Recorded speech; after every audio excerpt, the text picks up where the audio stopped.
شکاریات اور حیرت کدہ سیریز کی ایک اور مشترکہ کہانی لے کر آپ کی خدمت میں حاضر ہوں۔ اس کا عنوان ہے ایک ناقابل فہم واقعہ۔ اس کے مصنف ہیں محمد جسیم خان۔ آزادی سے پہلے ہم لوگ جس شہر میں رہتے وہ ہندوستان کا بہت بڑا تجارتی مرکز تھا، دریائے گنگا کے کنارے واقع تھا اور چمڑے کی تجارت کے لیے مشہور تھا۔ گوشت یا جانوروں کی کھال چونکہ ہندوؤں کے مذہبی عقیدے کے مطابق ناپاک چیز ہے، اس لیے چمڑے سے متعلق تمام تجارت مسلمانوں کے ہاتھ میں تھی۔ البتہ چمڑے کے کارخانوں ٹینریز میں کھالوں کو صاف کرنے یا ایک جگہ سے دوسری جگہ پہنچانے کے لیے نیچ ذات کے ہندو، جن کو چمار کہتے تھے، نوکر رکھے جاتے تھے۔ ایک کے علاوہ تمام ٹینریاں شہر سے باہر دریا کے کنارے پانی کے بہاؤ کے نچلے رخ پر تھی۔ یہ اس وجہ سے تھا کہ کافی مقدار میں کھالوں سے صاف کیا ہوا گوشت، کھال کے ٹکڑے اور گندگی جمع ہو جاتی تھی۔ سڑنے اور گلنے کی وجہ سے اس میں بے حد تعفن ہوتی تھی اور اس ملغوبے کو نالوں کے ذریعے دریا میں بہا دیا جاتا تھا۔ اس خرافات کو کھانے کے لیے قسم قسم کی مچھلیاں، کچھوے اور مگرمچھ جمع رہتے تھے۔ اس علاقے میں ہم لوگ اکثر مگرمچھ کا شکار کرتے تھے، لیکن ان کی تعداد میں بظاہر کبھی بھی کمی نہ ہوئی۔ دریا کے بیلے میں ہرن، نیل گائے اور سور بھی ملتے ہیں۔ یہ جگہ ہماری جائے رہائش سے 8 میل ہوگی۔ اگر ہم کو کہیں دور جانا نہ ہوتا تو یہیں چلے جاتے تھے۔ تھوڑی سی کاوش سے کچھ نہ کچھ شکار ضرور ہو جاتا تھا۔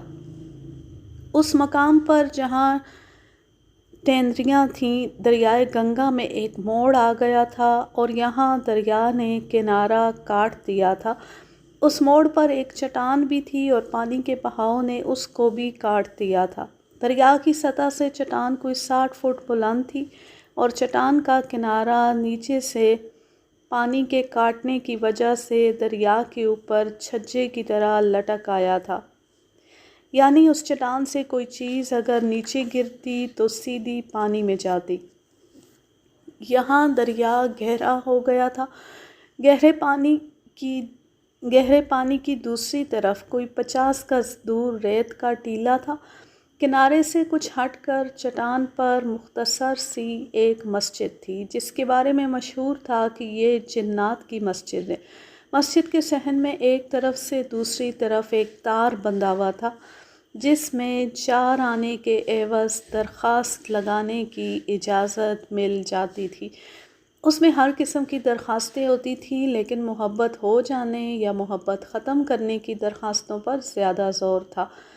ہر امتحان سے قبل میں بھی اس تار میں ایک درخواست لگا آتا تھا کہ یا شاہ جنات، اگر میں امتحان میں کامیاب ہو گیا تو 125 روپے کی مٹھائی پیش کروں گا۔ مسجد کے پیش امام یا مجاور کے بارے میں کہا جاتا تھا کہ وہ خود جن ہیں، لیکن بظاہر وہ عام انسانوں کی طرح تھے۔ کسی نہ کسی طرح میں امتحانوں میں ہمیشہ پاس ہوتا رہا۔ یہ نہیں کہہ سکتا کہ اس میں شاہ جنات کی عنایت کو زیادہ دخل تھا یا اسکول کے اساتذہ سے بزرگوں کے تعلقات نے فائدہ پہنچایا۔ بہرحال امتحان میں پاس ہونے کے بعد حسب وعدہ 125 روپے کی مٹھائی کبھی شاہ جنات کو پیش نہ کی، لیکن شاہ اتنے فراخ دل تھے کہ اس کوتاہی پر انہوں نے سرزنش نہ کی۔ ہم درخواست لگاتے، مٹھائی میں ڈنڈی مارتے اور پاس ہوتے رہے۔ دریا کے کنارے چماروں کی ایک بستی تھی۔ یہ ملاح گیری بھی کرتے تھے اور ٹینریوں میں کام بھی۔ ہم لوگ چونکہ دریا پر شکار کے لیے اکثر جایا کرتے تھے، اس لیے ایک کشتی بھی بنوا لی تھی۔ اس پر جو نوجوان ملاح ملازم تھا وہ ٹینری میں بھی کام کرتا تھا اور شکار کا کافی شوقین تھا۔ اگر میں کبھی سور ماروں تو جانور اسی کو دے دیتا تھا۔ نیل گائے بھی شوق سے کھاتا تھا، اس کو نیل گھوڑا کہتا تھا۔ خوش مزاج اور مستعد قسم کا انسان تھا۔ اکثر وہ بتلایا کرتا تھا کہ مسجد والی چٹان کے نزدیک ریت کے ٹیلے پر دھوپ کھانے کے لیے ایک بہت بڑا مگر نکلتا ہے۔ آدمی بہت شیخی ہو رہا تھا، اس لیے اس کی اطلاع پر میں نے کبھی توجہ نہ دی۔ سردیوں کا زمانہ تھا کہ تقریباً دوپہر کے وقت میں وہاں پہنچا۔ میرا ارادہ دریا کے بیلے میں جانوروں کی جستجو میں جانے کا تھا، لیکن جب میں نے کشتی چلانے کے لیے ملاح کو بلایا تو اس نے اطلاع دی کہ بڑا مگرمچھ اس وقت بھی مسجد کے سامنے والی ریت پر موجود ہے۔ چنانچہ جانوروں کے شکار کو خیر بات کہہ کر میں اور ملاح مسجد کے ٹیلے پر آئے اور بڑی احتیاط سے کنارے پر اگی ہوئی ایک جھاڑی کے پیچھے سے ریت کا معائنہ کیا۔ مگرمچھ وہاں موجود تھا۔ بہت خاموشی سے میں نے رائفل میں 5 کارتوس ڈالے اور لیٹ کر آہستہ آہستہ کنارے تک آیا۔ ہم سے مگرمچھ تقریباً 50-55 گز دور ہوگا اور وہ کوئی 14-15 فٹ لمبا تھا۔ اس کا رخ میری طرف تھا اور وہ اپنا منہ پوری طرح کھولے ہوئے تھا۔ ایک بگلا اس کے منہ کے اندر جاتا اور باہر نکل آتا تھا۔ 14-15 فٹ لمبے مگرمچھ کا پیٹ زمین سے تقریباً 2 فٹ بلند ہوتا ہے اور اس کا کھلا ہوا منہ بھی کوئی 2 فٹ اونچا ہوتا ہے۔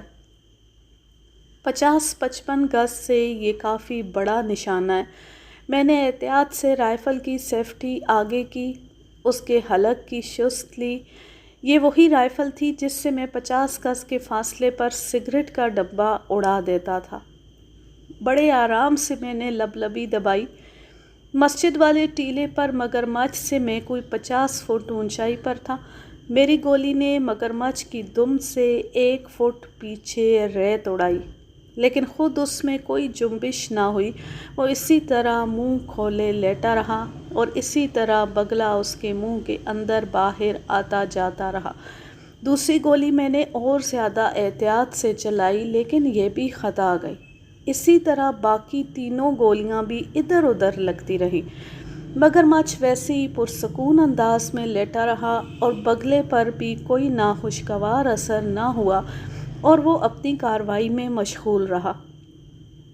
میں نے رائفل میں 5 کارتوس اور ڈالے اور 2 یا 3 چلائے تھے کہ پشت پر بھاری قدموں کی تیز تیز چلنے کی آواز آئی۔ میں نے مڑ کر دیکھا تو ایک سن رسیدہ شخص ہم لوگوں کی طرف آ رہا تھا۔ اس نے ڈانٹ کر کہا کہ تم کیا کر رہے ہو؟ میرے جواب پر کہ میں مگرمچھ مار رہا ہوں، وہ اور برہم ہوا اور کہنے لگا کہ تم اس کو نہیں مار سکتے کیونکہ یہ میرا مگرمچھ ہے۔ اس وقت تک وہ ہمارے پاس آ چکا تھا اور یہ کہہ کر اس نے میرے کارتوس کے ڈبے کو لات ماری جو نیچے دریا میں چھپاک سے جا گرا۔ میں اور ملاح دونوں کھڑے ہو گئے۔ اس شخص نے ملاح کو قہر آلود نگاہوں سے دیکھا اور گویا ہوا، ابے چمار، شکار کے لیے تو اس کو یہاں لایا ہے، تجھ سے تو میں سمجھ لوں گا، یہ کہا اور واپس ہو کر تیز تیز قدم اٹھاتا ہوا مسجد کے اندر چلا گیا۔ اس کارروائی پر مجھے بہت غصہ آیا۔ میں بھی اس شخص کے تعاقب میں مسجد کے دروازے تک آیا، ڈرائیور کو آواز دی۔ وہ برگد کے درخت کے نیچے بیٹھا ہوا تھا، بھاگ کے آ گیا، اس کو واقعہ سنایا اور ہم دونوں مسجد میں گئے۔ اندر جا کر دیکھا تو مسجد میں جانے کے دروازے کے علاوہ کوئی دوسرا دروازہ نہ ملا۔ کھڑکیاں ضرور تھیں لیکن ان میں سلاخیں لگی ہوئی تھیں۔ جس وقت سے وہ شخص کارتوسوں کو لات مار کر مسجد میں آیا تھا، دروازہ میری نظروں کے سامنے تھا اور وہ اس دروازے سے باہر نہ آیا تھا۔ مسجد چھوٹی سی تھی، ہم نے ہر طرف تلاش کیا لیکن وہ ہمیں کہیں بھی نظر نہ آیا، گویا اسے زمین نگل گئی۔ ڈرائیور نے کہا، میاں یہاں سے چلو۔ ہم لوگ دوبارہ چٹان کے کنارے پر آئے۔ ملاح کا رنگ فاق تھا، مگرمچھ اسی طرح منہ کھولے ریت پر پڑا تھا۔ بگلا اب بھی اس کے منہ کے اندر دانتوں سے گوشت کے چھچھڑے نکالنے میں مصروف تھا۔ میں نے رائفل کی سیفٹی آگے کی اور نشانہ لے کر لبلبی دبائی لیکن فائر نہ ہوا۔ کارتوس باہر نکالنے کے لیے اس کا لیور نیچے کو دبایا تو کارتوس چیمبر میں پھنس گیا۔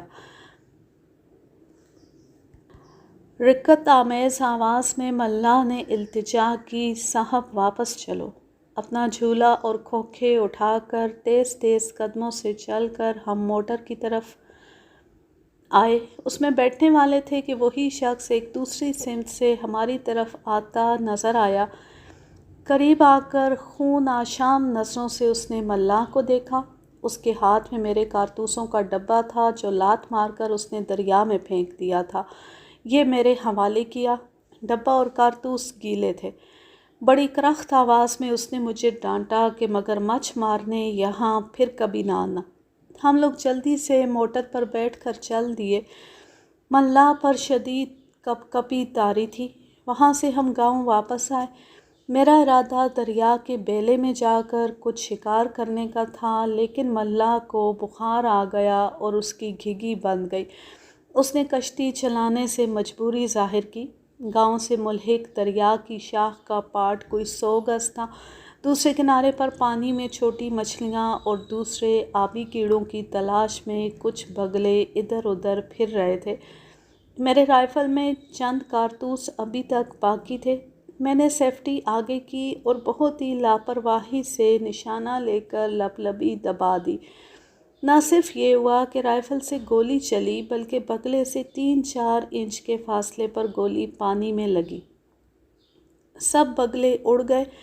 میں نے رائفل کا لیور دبایا، خالی کارتوس برآمد ہو گیا۔ دوسری بار لیور دبانے سے بھرا ہوا آخری کارتوس بھی نکل آیا۔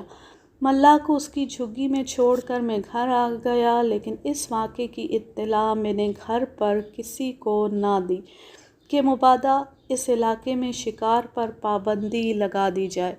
اس واقعے کے کوئی 2 ہفتے بعد شکار کے لیے میں پھر اسی طرف گیا۔ گاؤں جا کر ملاح کی جھونپڑی کے پاس سے اس کو آواز دی۔ میری آواز پر نوجوان چمارن باہر نکل آئی۔ مجھے دیکھتی دھاڑیں مار کر رونے لگی۔ جذبات پر قابو پانے کے بعد اس نے بتایا کہ گزشتہ شکار سے واپس آ کر ملاح پر بخار کا شدید حملہ ہوا۔ تمام جسم میں سخت درد بتاتا تھا اور شام تک اول فول بکنے لگا۔ بالآخر سخت کرب کی حالت میں تڑپ تڑپ کر صبح تک مر گیا۔ علاقے کے ڈاکٹر کو دکھایا، لیکن کسی دوا نے اثر نہ کیا۔ قریب کی موت ایک امر واقعہ قسم کی چیز ہوتی ہے۔ نہ سوئم ہوتا ہے، نہ 40واں، نہ اخباروں میں کالم آتے ہیں، نہ مزار بنتا ہے۔ مر گئے اور بس چند لکڑیاں جمع کی اور رام نام ست ہے کے شور میں جلا کر ملاح کی راکھ اور جسم کے بچے کچے حصے کو سپرد گنگا کر دیا، جس کے انجلے ٹکڑوں کو شاید اسی مگرمچھ نے ہضم کر لیا ہو۔ وہاں سے ہٹ کر میں چٹان کے پاس آیا۔ اس کے بالائی حصے پر تو نہ گیا، لیکن نیچے سے ہی چاروں طرف نظریں دوڑائیں۔ مگرمچھ حسب عادت منہ کھولے ریت پر پڑا تھا۔ ایک بگلا اب بھی اس کے منہ میں خلال کا عمل کر رہا تھا۔ کافی دیر تک دوربین سے اس کو دیکھتا رہا۔ یہ بات میں یقین سے کہہ سکتا ہوں کہ میں نے اس کی آنکھ میں آنسو دیکھے۔ 1-2 مرتبہ فائر کا ارادہ کیا، لیکن ہمت نہ پڑی۔ اس کے بعد شکار کے لیے متعدد بار میں وہاں گیا۔ مگرمچھ کو ریت کے ٹیلے پر اکثر دھوپ سینکتے دیکھا۔ دوربین سے اس کی آنکھوں میں آنسو دیکھے، لیکن میں نے اس پر کبھی گولی نہ چلائی اور امتحان سے پہلے شاہ جنات کو پاس ہونے کی درخواست بھی نہ دی۔ نمبر 1، میری 8 گولیاں کوئی 50 گز سے 14-15 فٹ لمبے مگرمچھ پر خطا گئیں۔ نمبر 2، ریت پر آس پاس تابڑ توڑ گولیاں لگنے کے باوجود نہ مگرمچھ بھاگا، نہ بگلا اڑا۔ نمبر 3، جنوں کی مسجد میں غائب ہونے والے شخص کے غصہ کرنے کے بعد میری 2 گولیاں رائفل میں پھنس گئیں۔ نمبر 4، غصہ کرنے کے بعد وہ شخص مسجد کے اندر گیا اور جب میں نے اندر جا کر تلاش کیا تو کوئی دوسرا راستہ نہ ہونے کے باوجود بھی وہ وہاں نہ تھا۔ نمبر 5، گہرے پانی میں ٹھوکر مار کر پھینکے ہوئے کارتوس وہ شخص چشمِ زدن میں کیسے نکال لایا۔ نمبر 6، اس شخص کی ڈانٹ سے چمار پر اتنا خوف طاری ہوا کہ اول کپ کپی آئی، گھگی بندھی، پھر بخار آیا اور شام کو غریب مر گیا۔ ان سوالوں کا جواب میرے پاس نہ اس وقت تھا نہ اب ہے۔ یوں یہ زبردست کہانی اپنے اختتام کو پہنچی. اب میں لیتی ہوں آپ سے اجازت. جہاں رہیں خوش رہیں، شاد و آباد رہیں، ہنستے مسکراتے رہیں. اللہ حافظ. اللہ نگہبان.